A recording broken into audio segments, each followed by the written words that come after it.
ایک کتا جس کی وجہ سے 40,000 لوگوں نے اسلام قبول کیا۔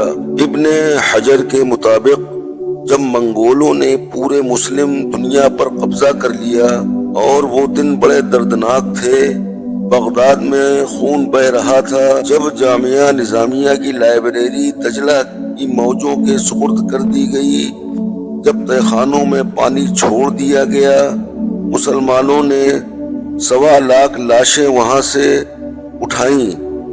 وہ دن بڑے دردناک تھے۔ ایک منگول سردار عیسائی ہو گیا اور اس نے بہت بڑا اجتماع کیا۔ ابن حجر لکھتے ہیں کہ اس بدبخت عیسائی بادشاہ نے دینی کرتے ہوئے حضور اکرم صلی اللہ علیہ وسلم کی شان میں گستاخی کی، تو اس بڑے اجتماع کے اندر ایک بھی مسلمان نہیں تھا۔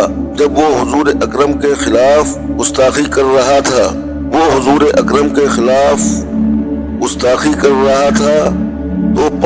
تو پاس بندھا ہوا کتا جوش میں آ گیا اور زور زور سے بھونکنے لگا۔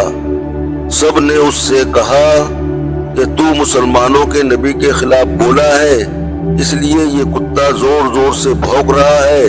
تو اس نے کہا، نہیں، یہ ویسے ہی بڑا غیرت مند ہے۔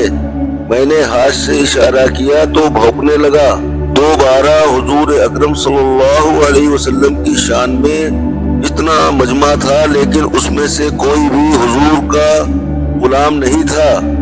تو تاریخ نے بتایا ہے کہ وہ کتا ایک دم رسہ توڑ کر جھپٹ کر شیر کی طرح اس پر حملہ آور ہو گیا اور اس نے اپنے دانت اس کی گردن میں گاڑ دیے